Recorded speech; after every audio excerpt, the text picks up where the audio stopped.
Saudara-saudara pendengar yang kami kasihi dimanapun Anda berada, Anda kembali bersama kami pada acara Telaga, Tegur Sapa Gembala Keluarga. Saya Gunawan Santoso dari Lembaga Bina Keluarga Kristen akan berbincang-bincang dengan Bapak Pendeta Dr. Paul Gunadi. Beliau adalah seorang pakar dalam bidang konseling dan dosen di Seminari Alkitab Asia Tenggara, Malang. Perbincangan kami kali ini tentang bimbingan rohani bagi korban bencana. Kami percaya acara ini pasti bermanfaat bagi kita sekalian dan dari studio kami mengucapkan selamat mengikuti. Bapak, seringkali kita menolong para korban bencana itu hanya dari segi fisiknya, jadi disediakan makanan, disediakan tempat tinggal dan sebagainya. Tapi agak kurang memperhatikan bahwa sebenarnya kebutuhan secara mental, spiritual itu juga harus dipenuhi gitu Pak Paul ya. Nah, masalahnya bagaimana kita bisa menolong mereka dari sisi itu gitu Pak Paul? Salah satu peristiwa dalam kehidupan yang benar-benar sukar dilepaskan dari Tuhan adalah bencana, Pak Gunawan. Sebab bencana alam itu dampaknya terlalu dahsyat dan benar-benar itu di luar kuasa manusia untuk memprediksi, untuk menahannya. Jadi pada waktu bencana alam terjadi, pada umumnya reaksi kita adalah langsung bertanya ya, kok ini terjadi? Tuhan, mengapa engkau membiarkan ini terjadi? Dengan kata kita langsung mengaitkannya dengan Tuhan. Itu sebabnya dalam upaya menolong mereka tidak bisa tidak, kita juga seharusnya menolong mereka memahami semua ini secara rohani. Dan menjadikan krisis ini sebagai titik balik ya, sebagai titik pertumbuhan untuk mereka. Jangan sampai krisis ini malah menjatuhkan mereka. Nah, ada hal-hal yang akan kita bahas secara rohani, namun sebelum masuk ke dalam hal-hal rohani, kita mau lihat yang praktis, yang lebih bersifat yang lebih berkaitan dengan pekerjaan mereka. Yaitu kita mesti mulai mengajak mereka memikirkan alternatif pekerjaan atau mata pencaharian. Biasanya bencana alam bukan saja merenggut nyawa, merenggut harta benda, tapi merenggut mata pencaharian. Nah ini nih penting sekali. Sebab kalau kita kehilangan sanak keluarga, kita kehilangan rumah dan sebagainya, namun kita masih bisa memulai kembali dengan mata pencaharian yang sama, itu akan sangat menolong. Sebagian orang bisa kembali ya ke mata pencaharian semula, tapi ada sebagian orang yang tidak bisa lagi kembali kepada mata pencaharian semula. Misalnya, kalau dia adalah seorang pelaut ya, seorang nelayan, nelayan, dia bisa kembali ke laut dan mencari nafkah. Tapi bagaimanakah dengan misalkan petani? Sebab tanah itu sudah rusak dan makan waktu lama untuk bisa kembali dipakai. Nah itu berarti harus ada alih profesi, alih pekerjaan. Atau seseorang yang biasa bekerja di pabrik, pabriknya hancur luluh, tidak ada lagi. Bagaimanakah sekarang dia bisa kembali kepada pabrik yang sama? Tidak ada. Dan bagaimanakah dia bisa bekerja pada pabrik yang lain? Tidak bisa karena tidak ada pabrik yang lain juga. Nah jadi pada waktu bencana terjadi, bencana itu juga merenggut mata pencaharian. Nah itu sebabnya perlu ada orang-orang yang bisa memikirkan dan mulai menolong para korban untuk mencari ya alternatif lain. Apakah yang mereka bisa lakukan? Ya, mungkin perlu ditekankan bahwa selama ini kan mereka terima bantuan-bantuan terus gitu Pak Paul ya. Tetapi ini kan mereka tidak bisa terlalu bergantung terus-menerus pada bantuan yang diberikan. Jadi mereka harus mulai dengan bekerja kembali gitu Pak Paul. Betul. Nah ini yang nantinya akan harus dipikirkan sehingga kita bisa mulai menawarkannya juga kepada mereka. Dalam keadaan bingung, putus asa, sedih. Nah mungkin sekali mereka tidak dapat memikirkan hal ini dengan inisiatif sendiri.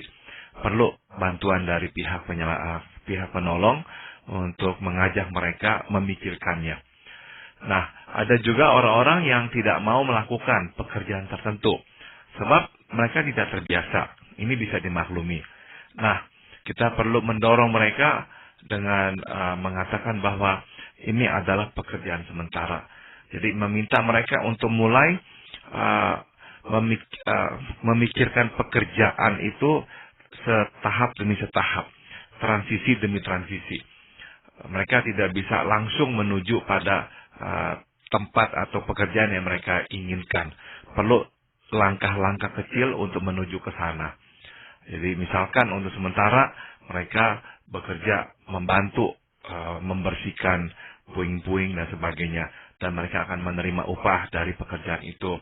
Atau mereka bekerja di tempat penampungan, ya, menjaga kebersihan atau menyediakan makanan, masak dan sebagainya, dan diberikan upah untuk pekerjaan-pekerjaan itu. Jadi benar-benar mesti ada kreativitas di sini untuk memikirkan pekerjaan-pekerjaan tersebut dan mendorong para korban untuk melakukannya, meyakinkan mereka bahwa ini adalah pekerjaan sementara, namun perlu dilakukan. Nah, nanti setelah ini kita pikirkan lagi langkah berikutnya. Jadi tugas pihak penolong adalah memikirkan langkah-langkah kecil itu supaya bisa mulai melibatkan para korban di dalam upaya untuk memulai masa pencahariannya. Ya, tapi itu kan baru bisa dilakukan setelah seseorang itu sampai pada fase di mana dia punya semangat hidup bangkit kembali gitu, Pak. Betul sekali.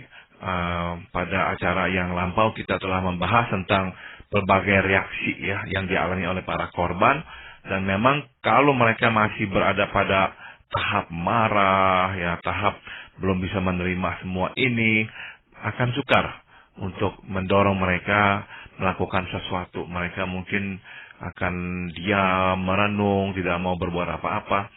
Nah, memang akan berat itu. Namun sekali lagi ya, kalau ada yang sudah siap, nah langsung kita dorong. Sebab waktu orang-orang yang sudah siap ini mulai bekerja, ini juga akan berpengaruh positif kepada yang lain. Sehingga mereka pun terdorong melakukan hal yang sama. Apalagi kalau orang-orang ini yang sudah bekerja, pulang ke dalam camp, membawa uang atau membeli sesuatu dan sebagainya. Nah, itu bisa kembali menggairahkan semangat teman-temannya. Ya, mungkin penghasilannya memang tidak akan sebesar sebelum bencana menimpa mereka, Pak Pol, ya? Betul, tapi meskipun kecil, ini juga penting bagi mereka. Penting karena sekali lagi ini bisa menguatkan penghargaan diri mereka. Ada kalanya, ya meskipun ya secara rasional mereka mengerti ini bencana alam, tapi tetap ya sebagai manusia, tatkala mereka kehilangan semua, termasuk kehilangan pekerjaan dan sebagainya, itu bisa mempengaruhi penghargaan diri. Mereka bisa beranggapan, saya tidak lagi berharga, saya tidak lagi bisa bekerja, melakukan hal-hal yang biasa saya lakukan. Nah, dengan dia bisa bekerja, membawa uang pulang, itu sedikit banyak berpengaruh positif terhadap penghargaan dirinya. Ya, mungkin baik juga di sekitar camp itu, di tempat penampungan mereka, itu diadakan semacam balai latihan kerja gitu, Pak Pol, untuk membekali mereka untuk selanjutnya bisa bekerja, karena orang kan perlu dilatih untuk melakukan suatu pekerjaan yang baru ini. Betul. Nah, misalkan memang sudah dipikirkan kira-kira pekerjaan apa yang dibutuhkan ya dengan segera dan memerlukan tenaga. Nah, di situ bisa langsung diberikan pelatihan yang langsung ya, yang praktis, sehingga tidak memakan waktu yang lama. Jadi bisa jadi memang kita ini melakukan pelatihan bukan sekali ya, tapi berkali-kali. Sebab bergantung pada kondisi dan kebutuhannya. Misalkan kita tahu di tempat mana juga ada kebutuhan apa untuk para pekerja. Nah, kita bisa menyediakan tenaga pelatih, melatih mereka misalkan dalam waktu seminggu agar siap pakai untuk melakukan tugas-tugasnya. Jadi bisa jadi ya berganti-ganti ya tugas skill yang diajarkan kepada mereka.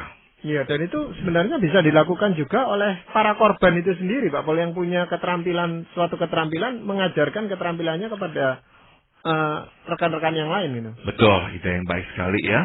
Jadi memang kalau ada yang bisa melakukannya, nah apa salahnya kita undang dia untuk mengajarkannya kepada teman-temannya. Dan kalau memang ada dana yang disediakan, kita memberikan upah kepada si pelatih tersebut. Jangan kita beranggapan ya karena dia juga sesama korban, tidak usah. Tidak apa-apa kita memberikannya imbalan. Sebab sekali lagi, ini penting ya bagi mereka untuk mendapatkan sumber penghasilan kembali. Ya, itu suatu bentuk penghargaan saya rasa Pak. Betul. Untuk mereka yang mau mengajarkan keterampilannya kepada orang lain. Itu. Betul. Iya. Ya. Apakah ada hal lain Pak Pol dari sisi rohani yang bisa dilakukan pertolongan terhadap para korban bencana? Mereka perlu berdamai dan bersandar pada Tuhan. Ya. Dalam bimbingan rohani, kita penting ya memastikan kondisi rohani korban sebelum bencana datang. Maksudnya saya apa? Kita mesti bertanya apakah sebelum bencana, apakah korban itu hidup akrab dengan Tuhan? Ya, apakah korban matang secara rohani? Kenapa? Sebab makin dia hidup akrab dengan Tuhan dan makin matang kerohaniannya, makin mudah korban berserah kepada Tuhan dan mempercayakan hidupnya pada kebaikan dan pemeliharaan Tuhan yang sempurna. Sebaliknya, makin tidak akrab dengan Tuhan dan tidak dewasa secara rohani, makin cepat dan mudah korban menyalahkan Tuhan dan mempertanyakan kebaikan maupun pemeliharaan Tuhan. Nah, jadi kalau kita ingin menolong, membimbing mereka secara rohani, langkah pertama adalah mengecek ya kondisi rohani mereka sebelum bencana. Nanti setelah tahu kondisi rohani mereka sebelum bencana, kita bisa mempunyai kejelasan ya. Pendekatan apakah yang akan kita lakukan? Sebab memang tidak sama. Maksudnya begini, kepada yang dewasa secara rohani sebelum bencana datang. Nah, bimbingan rohani lebih merupakan dukungan doa dan penguatan lewat janji Tuhan yang tersurat di firman-Nya. Ya, kita bisa mengajaknya berdoa, memberikan firman Tuhan untuk menguatkan mereka, memberikan janji-janji Tuhan kembali kepada mereka, dan mereka akan menanggapinya. Ya, mereka akan berkata, betul, memang saya tahu Tuhan baik, Tuhan tidak akan meninggalkan kami. Kita akan bisa melewati semua ini dengan pertolongan Tuhan. Nah, kita akan mendengar ya respon-respon seperti itu dari mereka. Namun, kalau kita mengetahui bahwa sebelum bencana datang, memang mereka itu tidak dekat dengan Tuhan. Nah, kita perlu juga melakukan pendekatan yang berbeda. Misalnya apa? Sebaiknya pada tahap-tahap awal itu kepada yang kurang dewasa secara rohani, kita tidak melakukan bimbingan rohani. Kenapa? Sebab bimbingan rohani pada tahap ini cenderung berdampak negatif. Ya, mereka akan lebih marah kepada Tuhan, lebih menyalahkan Tuhan. Lalu sekali lagi kalau mereka memang pada dasarnya tidak terlalu rohani, waktu bencana datang, mereka akan lebih mudah bereaksi dengan kemarahan dan menyalahkan Tuhan. Nah, daripada kita sebut-sebut nama Tuhan dan makin memercikan kemarahan mereka, sebaiknya jangan. Apa yang harus kita lakukan? Pada dasarnya kita memberikan kesempatan kepadanya untuk meluapkan kemarahan-kemarahan itu. Biarkan, dengarkan. Jangan mencoba untuk mengoreksi kepercayaan mereka, pemahaman mereka tentang Tuhan. Jangan, biarkan, dengarkan dulu saja. Nah, apakah bencana yang mereka alami itu bisa mempengaruhi kedewasaan rohani seseorang? Ada yang lebih dewasa ya karena masalah atau karena bencana alam ini. Mereka justru akhirnya makin melihat tangan Tuhan yang telah menyelamatkan mereka. Apalagi ya memang kalau mereka bersyukur bahwa misalnya keluarga mereka itu utuh, tidak ada yang hilang. Wah, itu benar-benar bisa meninggikan rasa syukur mereka kepada Tuhan. Tapi bisa juga memang menurunkan rasa syukur mereka kepada Tuhan kalau mereka justru mengalami banyak kehilangan. Tapi kalau orang itu memang kerohaniannya baik dan kuat, biasanya pada awalnya ya pasti terhempas sejenak secara rohani, goyang, tapi dengan cepat dia akan bangkit kembali. Tapi kalau dari awalnya memang imannya tidak kuat, nah hempasan itu benar-benar akan menggoncangkan mereka, dan mereka mungkin perlu waktu yang lebih lama untuk bisa bangkit kembali. Ya, jadi pada dasarnya itu kan sebagai penolong itu kita wajib itu mengajak mereka untuk melihat bencana ini supaya mereka lebih dekat lagi dengan Tuhan gitu Pak Paul ya. Kita sebetulnya memang maunya ke sana ya, tujuannya ke sana, tapi ya kita juga perlu melakukannya dengan bijaksana. Misalnya apa? Kita jangan mengaitkan malapetaka dengan kemarahan atau hukuman Tuhan. Karena memang belum tentu demikian. Belum tentu demikian. Ya, sudah tentu kalau kita berkata, ya ini akibat dosa dan sebagainya, sudah tentu ya memang ada dosa selalu di dalam hidup manusia. Tapi belum tentu bencana alam ini adalah alas Tuhan untuk menghukum kita. Di Roma pasal 8, Rasul Paulus menegaskan bahwa seluruh ciptaan Tuhan ya, alam semesta ini sedang mengerang-ngerang kesakitan, menantikan hari penebusan. Yang berarti apa? Seluruh ciptaan Tuhan, alam semesta ini berada dalam kondisi yang tidak sempurna. Sejak dosa memasuki kehidupan manusia, dosa itu sudah menjungkir balikan segala keseimbangan, termasuk keseimbangan alam. Maka muncullah bencana alam. Nah, tapi apakah bencana alam yang terjadi itu sudah tentu pasti adalah kiriman Tuhan untuk menghukum manusia? Belum tentu. Mungkin tidak, itu memang kiriman Tuhan untuk menghukum manusia. Oh, sangat mungkin. Karena kita membaca di Alkitab, kota Sodom dan Gomora Tuhan hancurkan. Karena apa? Karena dosa-dosa mereka. Jadi itu jelas adalah hukuman Tuhan. Namun, kalau kita mau berkata itu adalah hukuman Tuhan, kita mesti mempunyai kejelasannya itu seperti orang-orang di Sodom dan Gomora. Tuhan sudah mengatakannya kepada Abraham. Tuhan mengumumkannya bahwa dia akan menghukum kota Sodom dan Gomora. Bahkan Tuhan mengirimkan malaikatnya.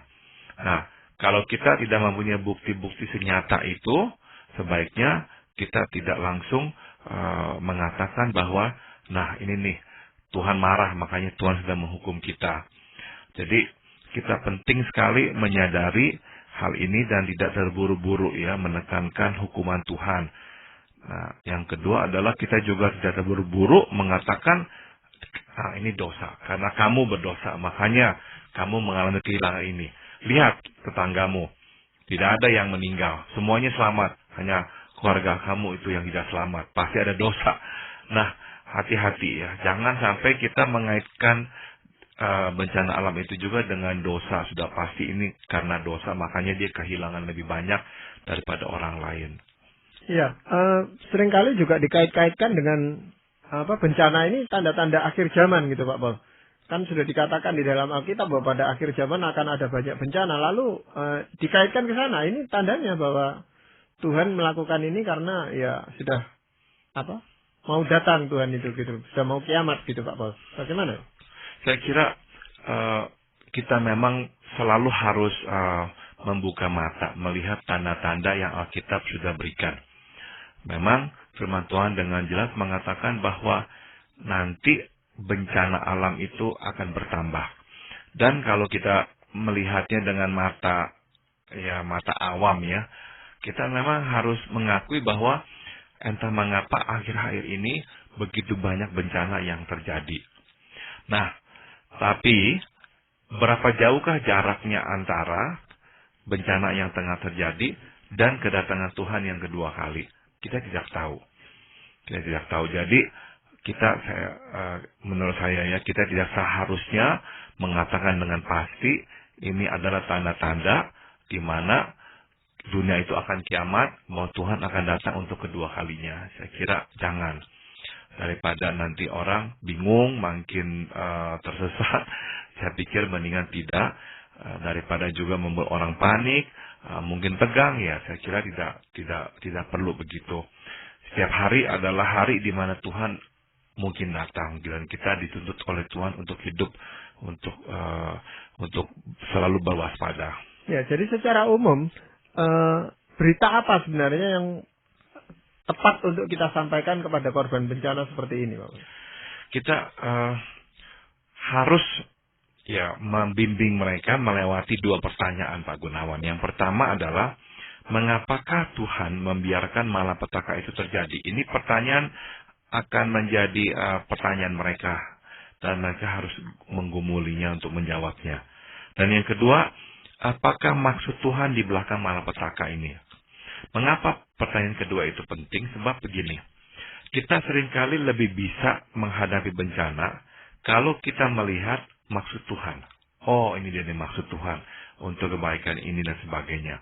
Kalau kita tidak bisa melihat maksud Tuhan lewat bencana ini, kita makin lebih susah untuk bisa mengatasi dampak bencana ini. Jadi, hal-hal apa tuh secara praktis dan konkretnya yang perlu kita bagikan kepada para korban? Yang pertama, kita mau menolong korban untuk bisa melihat dan memahami karakter Allah, yaitu baik dan penuh kasih. Bencana alam mempunyai potensi untuk benar-benar memporak-porandakan kepercayaan kita bahwa Tuhan itu baik, bahwa karakter Allah itu sebetulnya adalah penuh kasih. Nah, bencana alam itu seringkali memporak-porandakan semua itu. Kita berkata Tuhan tidak peduli, kita berkata Tuhan kok kejam, atau mungkin kita berkata Tuhan peduli tapi tak berkuasa menolong kita. Jadi kita mulai meragukan karakter Allah yang maha kuasa, maha kasih. Nah, kita perlu menekankan kepada mereka, Tuhan itu adalah Tuhan yang penuh kasih dan Dia adalah Allah yang baik. Nah, yang berikut kita mau mengajak mereka untuk meyakini bahwa karakter Allah tidak berubah apapun situasi yang dialami oleh kita. Situasi bisa berubah, tapi situasi itu tuh tidak merefleksikan karakter Allah. Tidak. Nah, seringkali kita itu langsung mengaitkan situasi dengan karakter Allah. Kalau situasinya menyenangkan, Allah baik. Situasi tidak menyenangkan, Allah jahat. Tidak. Situasi dan karakter Allah tidak selalu sama. Tidak selalu sama. Allah yang baik kadang membiarkan hal yang tidak baik menimpa kita. Begitu.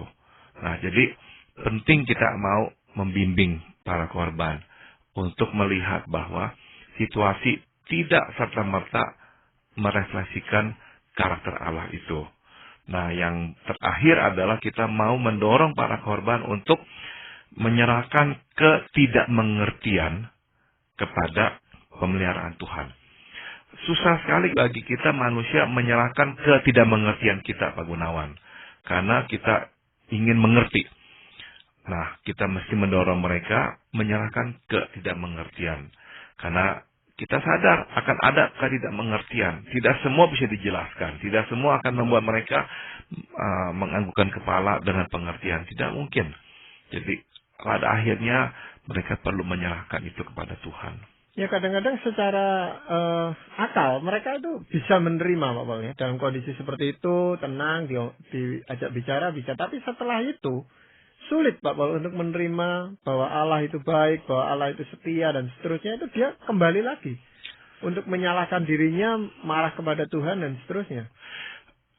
Pak Gunawan memunculkan poin yang penting sekali, yaitu bimbingan ini memang akan berkepanjangan. Tidak selesai 1-2 kali percakapan. Terus menerus kita akan harus ingatkan. Sebab apa? Sebab tadi Pak Gunawan sudah singgung, mereka dengan cepat kembali lagi kepada perasaan semula. Meskipun sudah mengerti secara intelektual, tapi waktu mereka kembali menengok ke kiri ke kanan, mereka akan menatap apa? Menatap penderitaan. Nah, penderitaan itu kembali mengecilkan lagi semangat mereka dan membuyarkan lagi harapan mereka kepada Tuhan. Nah, itu penting, makanya kita datang kembali, mengingatkan lagi dan mengingatkan lagi. Dan pemberian buku-buku misalnya Pak Paul, ya. Buku-buku rohani, buku-buku bacaan yang bisa menggugah iman mereka dan sebagainya. Pada poin ini penting juga Pak Paul dilakukan. Betul, kalau ada buku-buku rohani itu pentingnya, sebab juga mereka bisa membacanya di waktu senggang. Jadi ada hal-hal yang mereka bisa lakukan Dan dengan adanya buku, waktu mereka membaca, mereka bisa berinteraksi dengan kecepatan mereka sendiri. Mereka bisa dengan tenang, berdialog, bertanya, bergumul. Nah, itu bisa menolong mereka pula. Kuncinya adalah ini, Pak Gunawan. Kuncinya kita mesti memandu korban kembali mempercayai Tuhan. Itu intinya. Benar-benar kita harus mengakui bahwa bencana alam mencederai kepercayaan korban pada karakter dan pemeliharaan Tuhan. Karakter bahwa Tuhan itu baik. Nah, itu cedera. Aduh, Tuhan kok nggak baik. Cedera juga mencederai kepercayaan pada pemeliharaan Tuhan. Dia kok nggak menjaga, nggak melindungi, dia kok membiarkan istri kita atau suami kita meninggal dan sebagainya. Nah, itu akhirnya perlu dikembalikan ya. Mereka perlu kembali mempercayai pada karakter dan pemeliharaan Tuhan. Ya, dan proses penyembuhan secara rohani ini saya rasa lebih membutuhkan waktu lebih lama lagi Pak Paul ya, daripada yang sudah-sudah gitu. Betul. Maka kalau misalkan mereka bisa dikumpulkan dalam persekutuan, itu bisa saling menguatkan. Misalnya mereka mendengar kesaksian temannya yang mengalami kehilangan yang begitu besar, tapi kok tetap bisa kuat dalam Tuhan, tetap berseru kepada Tuhan. Nah, itu bisa memberikan kekuatan kepada mereka. Meskipun kita datang memberikan kekuatan, saya rasa beda. Kalau mereka mendengar langsung sesama korban ya, mengucapkan syukur kepada Tuhan atas pemeliharaan Tuhan. Nah, itu akan lebih kuat dampaknya karena si korban akan melihat, iya dia juga mengalami kehilangan, kok dia bisa bersyukur kepada Tuhan ya. Nah, itu akan memberikan dampak positif kepadanya. Ya, sebenarnya sisi ini harus mendapat lebih banyak perhatian bagi orang yang mau menolong korban bencana, Pak Paul ya. Dan dalam hal ini, apakah ada firman Tuhan yang ingin Pak Paul sampaikan? Mazmur 107 ayat 35 berkata, dibuatnya padang gurun menjadi kolam air, dan tanah kering menjadi pancaran-pancaran air. Kita mesti percaya bahwa Tuhan berkuasa, dan Dia bisa mengubah padang gurun menjadi kolam air, tanah kering menjadi pancaran-pancaran air. Dia bisa. Nah, kita mau mengajak korban melihat secara positif akan pengharapan ini. Tuhan mampu melakukannya, dan karena Dia baik, Dia akan melakukannya. Ya, karena yang berjanji itu setia ya. Tuhan sendiri yang pasti akan memenuhi janjinya. Jadi sekalipun seringkali korban bencana ini cuman dikelabui dengan janji-janji, tetapi dalam satu hal ini, di mana Tuhan sendiri yang berjanji, ini pasti akan digenapi gitu Pak Paul ya. Betul. Ya, terima kasih sekali Pak Paul untuk perbincangan kali ini, dan para pendengar sekalian, kami mengucapkan banyak terima kasih Anda telah mengikuti perbincangan kami dengan Bapak Pendeta Dr. Paul Gunadi dalam acara